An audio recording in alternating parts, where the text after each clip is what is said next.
안녕하십니까. 2017년 1회 유통관리사 문제입니다. 이번 시간에는 제2과목 상권분석 보시겠습니다.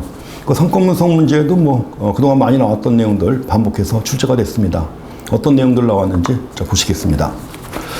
먼저 26번 문제 보시면 복수의 입지 후보지를 대상으로 조사할 때 입지 후보지입니다. 그 상권 규모에 영향을 미치는 변수들을 통해 상대적인 매력도를 비교할 수 있지만, 그러나 구체적인 숫자로 매출액을 추정하기 어려운 상권 분석 기법이 뭐냐고 했습니다.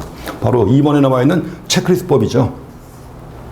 여러 가지 상권 규모에 영향을 미치는 변수, 그 변수들을 쭉 나열하는 거죠. 그 리스트로 만듭니다.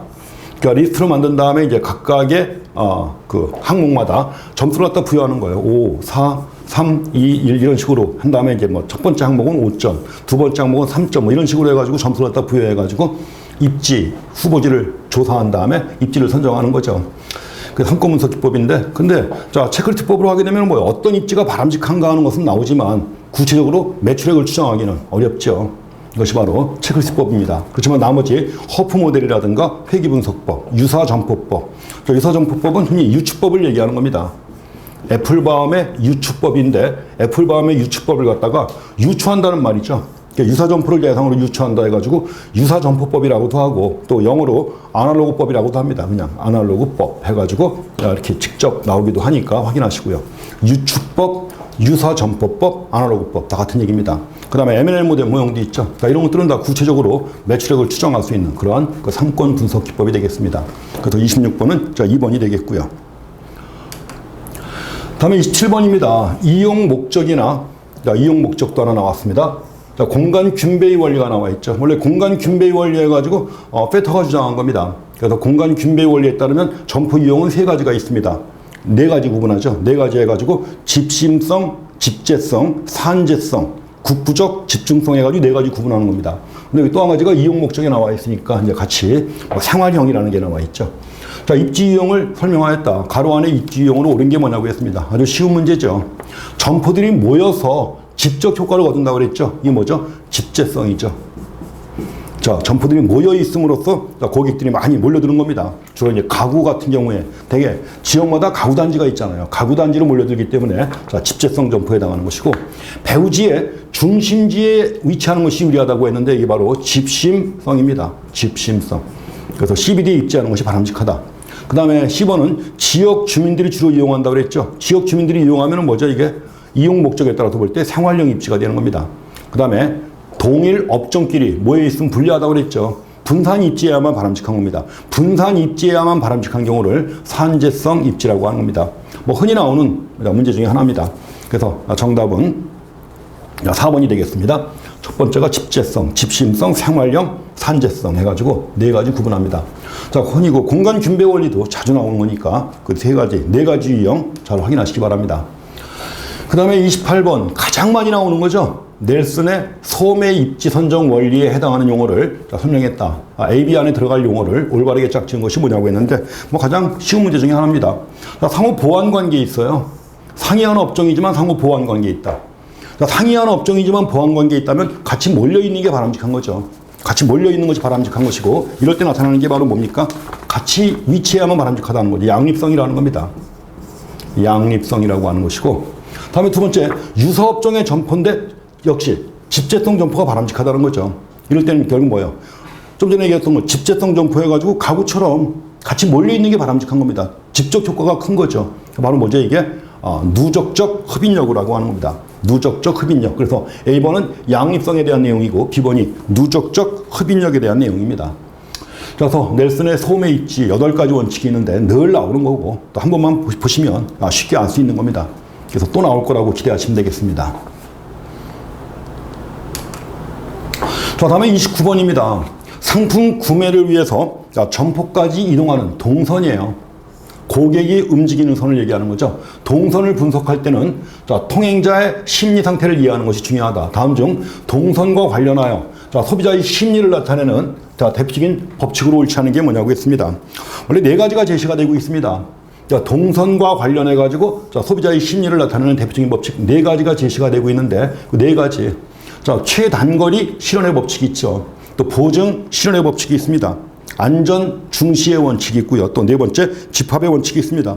집합의 원칙은 뭐예요? 사람들은 의뢰 뭐예요? 사람들이 많이 몰려있는 데로 간다는 얘기예요. 한산하게 사람이 거의 없는데 많은 데가 있다. 그럼 당연히 많은 데에 관심을 둔다는 얘기죠. 이걸 집합의 원칙이라고 합니다. 전혀 관련이 없는 게 바로 5번의 객체 지향의 원칙입니다. 자, 이것도 예전에 나왔던 겁니다. 나왔던 거고, 그래서 또 나올 수 있는 거니까 네 가지, 자, 소비자의 심리를 나타내는 법칙 네 가지 꼭 확인하시고, 우리 기본서에도 네 가지에 대한 설명 나와 있으니까 한번 꼭 확인하고 지나가시기 바랍니다. 다음에 30번입니다. 서로 경합하는 초광역 쇼핑센터예요. 그럼 초광역 쇼핑센터들의 상권을 설정할 때 수집해야 하는 자료의 양과 투입 비용의 측면에서 가장 합리적으로 활용할 수 있는 모델이 뭐냐고 했는데, 자, 초광역 쇼핑센터라고 하면 주로 뭐예요? 자, 도시간 경계죠. 쉽게 얘기하면. 초광역 쇼핑센터라고 하면 도시마다, 물론 대도시 말고 이제 중소규모마다 하나씩 있는 겁니다. 그러니까 되게 초광역 쇼핑센터의 상권을 설정하는 거니까 도시간의 상권의 경계예요. 그럼 도시간의 상권의 경계를 설명하는 이론에 뭐가 있죠? 대표적인 것이 레일리의 소매인력 법칙이 있고요. 그 다음에 레일리의 소매인력 법칙을 수정한 게 바로 뭐가 있습니까? 컨버스의 법칙이 있죠. 이 두 가지가 이제 바로 도시간, 중심지 간의 상권의 경계를 설명하는 그런 모형이고, 허프의 모형 같은 경우에는 뭐예요? 개별 점포 간의 관계예요. 개별 점포 간에 어느 점포가 더 매력적인가 파악하는 거죠. 그래서 이제 허프의 모형이라든가 이걸 수정한 모형들은 다 자, 그런 것이고, 그래서 이제 여기서 초광역 쇼핑센터의 상권의 경계를 설명하는 또는 도시간의 상권의 경계를 설명하는 모형은 대표적인 것이 컨버스의 제1법칙이 되겠습니다. 자, 이건 계산 문제도 많이 나오죠. 꾸준히 나옵니다. 그래서 두 도시 간의 상권의 경계가 어디냐 해가지고 계산 문제도 잘 나오니까 컨버스의 제1법칙 정확하게 확인하시기 바랍니다. 다음에 31번 문제입니다. 상권은 다각형의 형태를 갖는다고 했는데, 사실 뭐 다각형이라기보다 상권을 얘기를 할 때 흔히 제일 많이 쓰는 말이 뭐죠? 상권은 아메바처럼 생겼다고 그러죠? 아메바. 아메바처럼 생겨가지고 형태가 한번 정해진다고 해서 고정되는 게 아닙니다. 고정되는 것이 아니라 늘 상권은 가변적이라고 하는 거죠. 그래서 뭐 새로운 아파트 단지가 들어선다거나 새로운 공공건물 큰 게 들어선다거나 하면 상권이 바뀌는 겁니다. 그래서 상권은 늘 변화한다는 거죠. 그래서 아래 박스에서 지역 상권의 형태를 결정할 수 있는 요인만을 올바르게 나열한 것이 뭐냐? 그 상권에 영향을 미치는 요인들입니다. 그런데 산이나 강과 같은 지역 상권의 지리적 요소 중요하죠. 지리적 요소가 바로 상권의 형태에 영향을 미칩니다.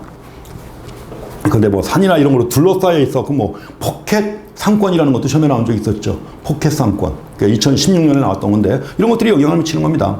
또 이번에 B번 군사지역 공장지대와 같은 지역상권의 인공적 장애 요소도 상권의 형태에 영향을 미칩니다. 그 다음에 도로망과 같은 지역상권의 교통인프라, 이거 중요하죠? 그러니까 지역상권의 인구 분포 다 맞습니다. 그래서 상권의 형태에 영향을 미치는 요인들, 자, 네 가지 다 맞습니다. 그래서 정답은 5번에 A, B, C, D 다 맞습니다. 자, 이렇게 해서 상권의 형태와 관련된 내용들 확인하시고요. 다음에 32번. 자, 예술, 패션, 음악, 디자인, 카페 등을 함께 판매하는, 자, 문화공간형 복합 매장이 있습니다. 근데 그 복합 매장의 입지를 정하려고 하는 거예요. 이런 소매점에게 가장 가치 있는 상권 정보가 뭐냐? 예술, 패션, 음악, 디자인 같은 것들 아닙니까? 뭐가 중요할까요? 상권 내 소비자들의 라이프 스타일이 가장 중요하죠. 라이프 스타일. 그래서 이제 우리가 흔히 이걸 파악하는 기법 중에 하나가 AIO 분석이 있습니다. AIO 분석을 통해서 라이프 스타일을 파악한 다음에 이걸 기초로 해가지고 입지를 정하는 겁니다. AIO는 뭐죠? 상권 내 소비자들의 액티비티하고 인터리스트와 오피니언 세 가지입니다. 어떤 활동을 주로 하고, 어디에 관심을 가지고 있고, 어떤 의견을 가지고 있는지 이런 것들을 분석하는 겁니다. 자, 이렇게 해서 AIO 분석도 역시 함께 언급되는 내용 중에 하나니까 확인하시기 바랍니다. 자, 정답 2번이 되겠습니다. 상권 내 소비자들의 라이프 스타일 중요하다는 겁니다. 다음에 33번, 최근에 여러 번 나왔었죠. GIS도 나왔었는데, 그 상권 분석에 다양한 정보를 활용할 수 있는, 자, GIS입니다. 지리정보 시스템이죠. 자, 지리정보 시스템 등에서 특정한 점포를 이용하는 고객들의 거주지를 지도상에 표시하는 겁니다. 이걸 흔히 CST라고 하는 거죠. 고객 점표라고 합니다. CST. 자, 고객 점표 기법을 통해 수행할 수 있는 뭐 기법, CST 안에 테크닉이 포함되어 있잖아요. 그러니까 뭐 기법이라는 말 또 집어넣을 필요가 없는 거죠. 그래서 CST를 통해 수행할 수 있는 과업들을 올바르게 나열한 것이 뭐냐고 했습니다. 이거 갖다가 애플바움이 제시한 겁니다. 애플바움의 자, 고객 전표법이라고 해가지고 유추법에서 사용하는 거죠. 그럼 이제 거기서 수행할 수 있는 과업들을 올바르게 설명한 것이 뭐냐고 했는데, 애플바움의 유추법을 가지고 수행할 수 있는 과업이 굉장히 많이 있습니다. 많이 있어갖고, 그런데 상권의 규모도 측정할 수가 있습니다. 상권의 규모도 측정할 수가 있고, 또 두 번째는 뭐예요? 여러 가지 자, 고객 특성도 파악할 수가 있습니다. 자, 상권 내 소비자들의 사회 경제적 특성, 사회 경제적 특성뿐만 아니라 여러 가지 그 다양한 특성을 파악할 수 있습니다. 또 이걸 바탕으로 해가지고 뭐예요? 광고라든가 광고나 판촉 전략을 수립할 수도 있죠. 이제 경쟁 정도도 추정할 수 있고요. 그리고 나서 이제 자, 점포의 확장 계획에도 활용할 수 있고, 자, 상권을 설정하는 것 자체도 중요하죠. 다 포함됩니다. 여기서도 마찬가지로 자, CST를 통해서 수행할 수 있는 과업들 다 포함되는 겁니다. A, B, C 다 포함되죠. 그래서 역시 정답 5번이 되겠습니다. 자, 또 나옵니다. 늘 나왔던 것이고, 또 과거에도 초창기에 아주 굉장히 많이 나왔던 건데 약간 중간에 뜸하다가 다시 또 출제가 되고 있습니다. 그러니까 가장 기본적인 내용들이 가장 중요하다는 거 여기서도 증명이 됩니다. 다음에 34번입니다. 점포 출점을 결정한 후 가장 먼저 준비할 사항이 뭐냐고 했습니다. 출점을 정한 다음에 가장 먼저 준비해야 될 거 뭐예요? 점포의 아이덴티티를 설정하는 겁니다. 흔히 포지셔닝 주제라고 그래요. 자, 점포의 포지셔닝 주제 해가지고 점포의 아이덴티티, 흔히 뭐라 그래요? 이거 정체성이라고 하는 거죠. 정체성을 설정하는 건데, 그 정체성을 설정할 때 가장 중요한 게 뭐냐? 일단 우리가 출점을 결정하기 전에 했던 게 있었죠. 출점을 정하기 전에 상권 분석을 했잖아요. 상권 분석을 했고, 그 다음에 뭐예요? 입지 선정을 한 거 아닙니까? 입지 선정을 한 다음에 해당 입지에 대해서 출점을 결정한 겁니다. 그래서 이제 한 다음에 여러 가지 출점을 결정할 때 경제적 타당성 분석도 하고, 또 법률적인 규정도 다 검토해가지고 출점을 결정한 거예요. 그럼 그 다음에 가장 먼저 해야 될 일이 뭐냐? 바로 아이덴티티를 설정하는 건데, 이겁니다. 아이덴티티를 설정하는 건데, 그 아이덴티티를 설정한다는 말이 뭐냐? 예컨대 여기서 제일 중요한 거 업태와 업종을 결정하는 겁니다. 업태와 업종을 결정하는 거예요. 업태라고 하는 것은 뭐죠? 영업 형태죠. 편의점처럼 영업할 거냐, 대형마트처럼 할 거냐, 백화점처럼 할 거냐. 이게 바로 업태고, 업종은 뭐예요? 뭘 파느냐 하는 거죠. 어떻게 판매하느냐. 업태는 어떻게 판매하느냐. 어떻게 판매하느냐. 업종은 뭘 팔 것이냐 하는 거죠. 뭘 파느냐. 그러니까 판매 상품을 중심으로 구분되는 게 업종이고, 그 다음에 어떻게 팔 것이냐 하는 것이 업태가 되겠습니다. 이런 걸 정하는 게 바로 지금 아이덴티티에 해당하는 겁니다. 그래서 이걸 해야만 거기에 맞춰가지고 여러 가지 인테리어 공사, 홍보 계획 다 할 수 있는 거죠. 그래서 가장 먼저 준비해야 할 것이 바로 1번이 되겠습니다. 점포의 포지셔닝 주제, 즉 아이덴티티를 설정하는 것이다. 다음에 35번 문제입니다. 점포 입지는 점포들의 집적 정도에 따라 단독 입지와 군집 입지로 나눌 수 있다. 자, 입지의 매력도에 영향을 미치는 현상에 관한 다음 원칙들 가운데 군집 입지의 매력도를 낮추는 거예요. 군집 입지의 매력도를 낮춘다고 하면 뭐예요? 몰려있으면 불리하다는 거죠. 몰려있으면 불리하다. 그럼 몰려있으면 불리하다고 하면 뭐 분산 입지해야 되는 거죠. 그럼 분산 입지와 관련된 원칙은 뭐냐 그랬습니다. 우리가 자, 몰려있어서 유리한 게 뭐라 그랬죠? 앞에서 누적적 흡인력이라고 그랬죠. 누적적 흡인력이라고 했는데, 그런 거 반대되는 개념이 뭐냐는 겁니다. 반대되는 개념은 자, 4번에 점포 밀집의 원칙이라고 하는 겁니다. 이게 이제 우리가 넬슨이 얘기하는 8가지 원칙과 관련되는 거예요. 예컨대 우리가 뭐 컴패티빌리티라고 돼 있죠. 컴패티빌리티 해가지고 보충 가능성의 원칙이라고 돼 있죠. 보충 가능성의 원칙은 뭡니까? 이게 양립성 얘기했던 거예요. 컴패티빌리티라는 게 양립성을 얘기하는 겁니다. 그래서 이제 누적적 흡인력도 마찬가지고. 그래서 그와 비슷한 건데 용어를 달리 쓰고 있는 겁니다.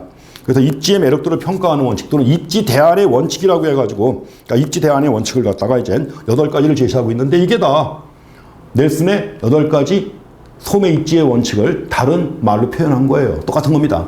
여기서 이제 점포 밀집의 원칙이 나와 있습니다. 이게 정답이에요.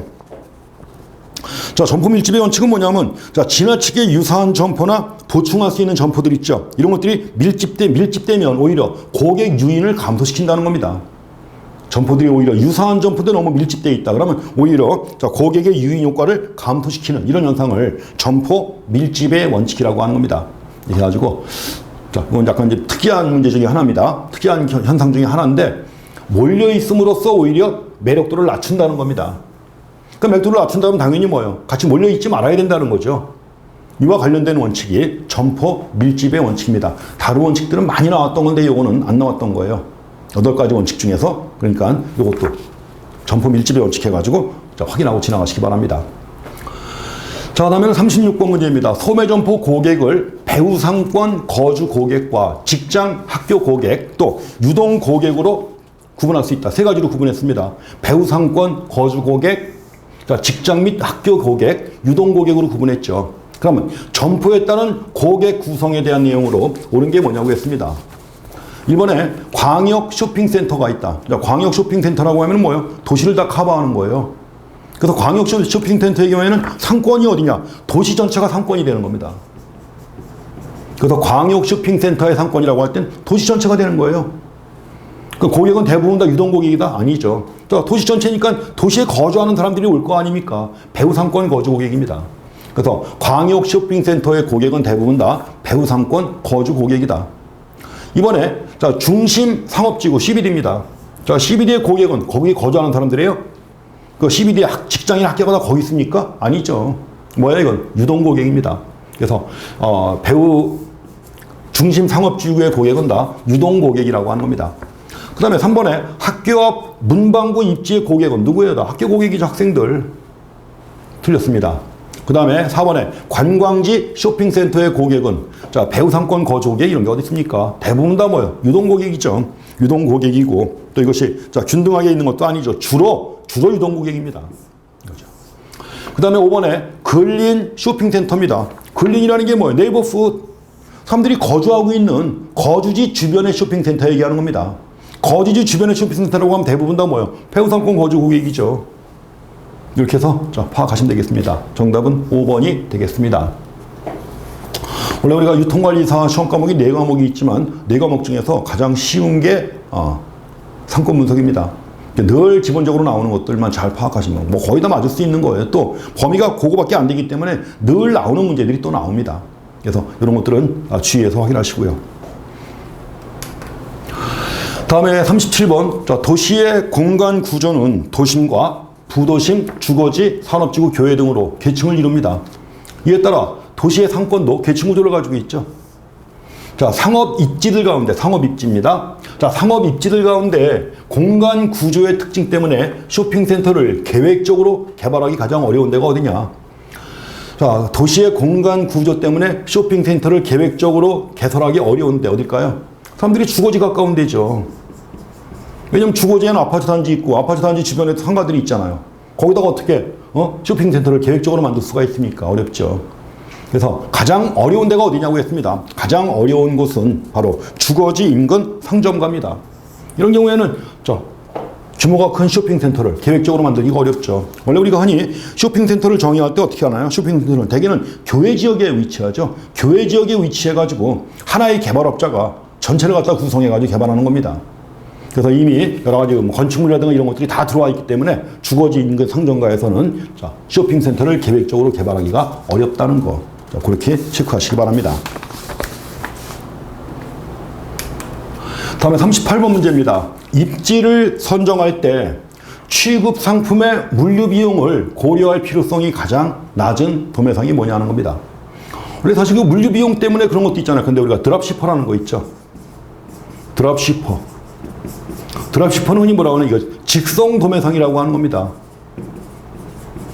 우리가 도매상의 특징을 얘기할 때는 상품의 소유권을 가지고 있느냐 없느냐 하는 거, 소유권을 가지고 있는가 없는가, 또 한 가지는 뭐예요? 상품을 가지고 있는가 없는가 이거죠.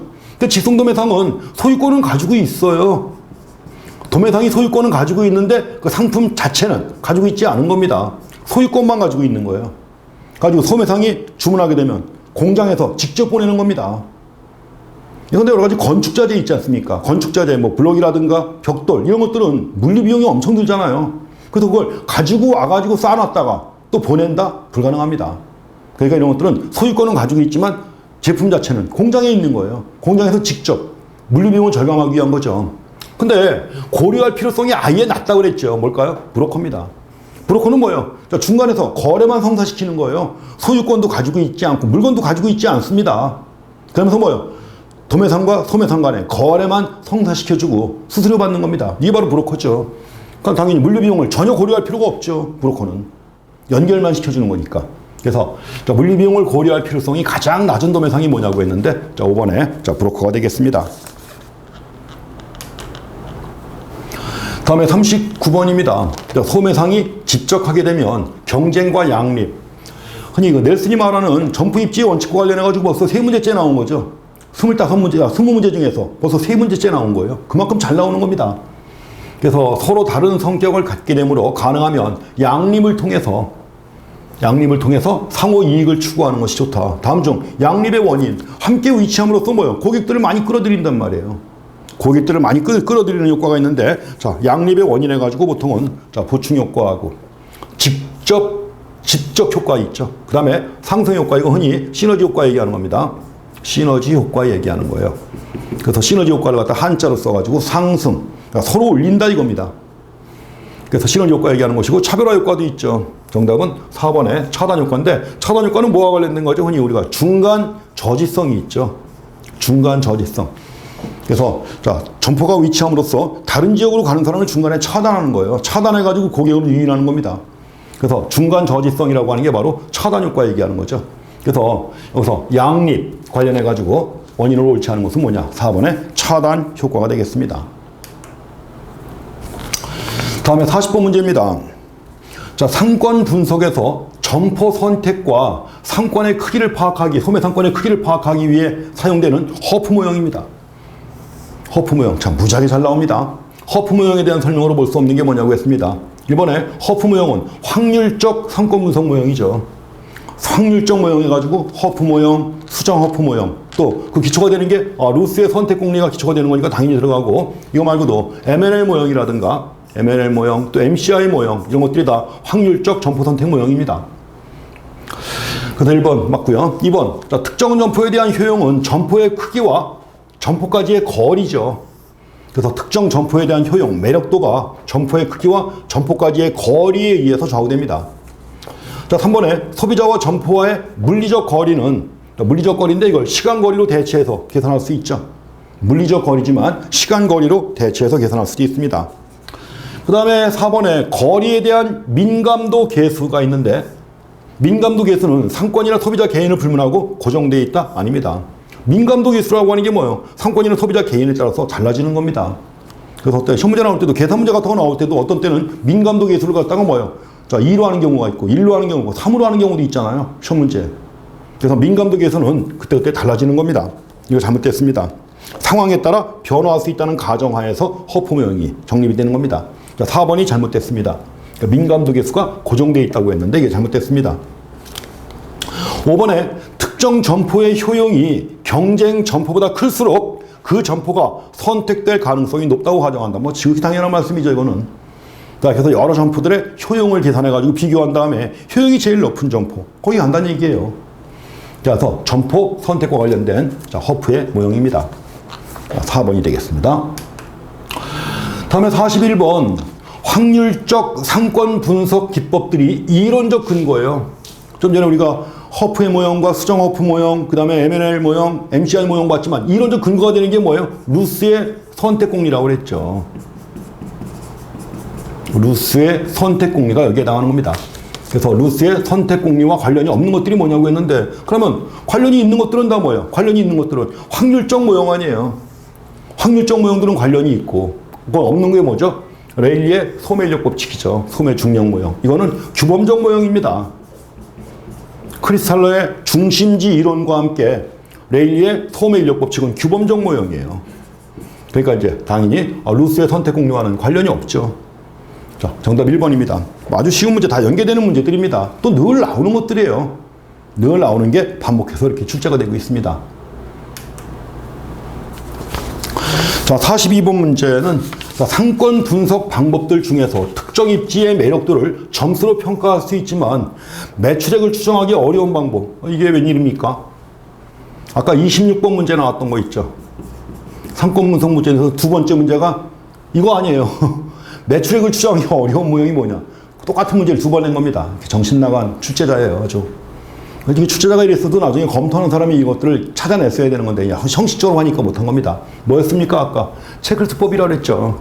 그래서 체크리스트법은 매출액을 추정할 수는 없습니다. 나머지 유추법, 허프 모델, 수정 허프 모델 다 가능하지만 체크리스트법은 안 되는 거죠. 자, 이것도 시험 볼 때 운입니다. 내가 알고 있는 내용이 두 문제가 나왔다. 대박 아닙니까? 그래서 42번 정답은 1번이 되겠습니다. 물론 이걸 잘 모르는 분들은 두 문제 다 틀리는 거죠. 보시고요. 다음에 43번 문제입니다. 자, 실무적인 입장에서 볼 때, 상권 분석의 목적이라고 보기 어려운 게 뭐냐고 했습니다. 우리가 상권 분석을 통해서 알 수 없는 게 뭐냐는 거죠. 목적이에요. 상권 분석을 왜 하느냐 이거죠. 자, 상권 분석을 해가지고 일단 이거 한 다음에 그 다음에 하는 게 뭐죠? 입지를 선정하죠. 입지를 선정하고, 입지를 선정한 다음에 그 다음에 이제 출점을 하는 거 아니에요. 그러니까 출점을 하려면 또 근데 기존에 있는 상가에 계약을 해가지고 점포를 갖다 임대한 다음에 임대료 계산도 해야죠. 권리금 있는 경우 권리금도 또 줘야 될 것이고, 이런 것도 다 상권 분석으로부터 시작되는 거 아니에요. 그렇죠? 그러니까 상권 분석의 목적이라고 보기 어려운 게 뭐냐고 했습니다. 뭐죠? 지역 내 가구 수를 파악하는 건데, 가구 수를 알아야 이걸 바탕으로 해가지고 상권 분석을 할 수 있는 거죠. 그래서 지역 내 가구 수라고 하는 것은 상권 분석을 하기 위한 기초 자료로 확인되는 것이지 상권 분석의 목적은 아닙니다. 상권 분석을 해가지고 근데 임대료 평가 기준을 마련할 수도 있고, 매출 추정의 근거도 확보할 수가 있죠. 업종 선택의 기준도 마련할 것이고, 출점할 때. 그 다음에 마케팅 전략 수립에도 활용할 수가 있죠. 이런 것들이 상권 분석의 목적이 됩니다. 그래서 실무적으로 볼 때 목적이라고 보기 어려운 것은 지역 내 가구 수를 파악하는 거, 목적은 아니죠. 다음에 44번입니다. 자, 상권이나 입지에 관한 내용으로 가장 옳은 것이 뭐냐고 했는데 아주 쉬운 문제입니다. 상권은 트레이드 에리어. 지역이에요, 지역. 그럼 지역에서 입지는 뭡니까? 로케이션입니다. 위치예요. 그러니까 상권은 영역을 얘기하는 것이고, 입지는 위치 얘기하는 겁니다. 그러니까 입지에 관한 내용으로 가장 옳은 게 뭐냐고 했습니다. 1번에 상권은 점포의 위치나 위치적 조건을 의미하는 게 아닙니다. 점포의 위치나 위치적 조건, 이건 뭐예요? 입지죠. 상권이 아닙니다. 자, 2번에 지점, 부지는 상권을 표현하는 중요한 키워드이다. 자, 지점이나 부지는 뭐예요? 입지 아닙니까? 상권이 아니라 입지를 표현하는 중요한 키워드죠. 자, 3번의 입지는 자, 점포의 유효, 수요, 분포 공간으로 인식이 된다. 입지는 위치예요. 공간이 아닙니다. 입지는 위치 얘기하는 거죠. 자, 4번에 점포 면적, 가시성, 주차 시설은 입지의 평가 항목에 포함된다. 맞죠, 이게? 입지와 관련된 거죠. 점포 면적, 얼마나 눈에 잘 띄느냐, 주차 용이하냐 아니냐, 이런 것들. 자, 입지의 평가 항목에 포함되는 겁니다.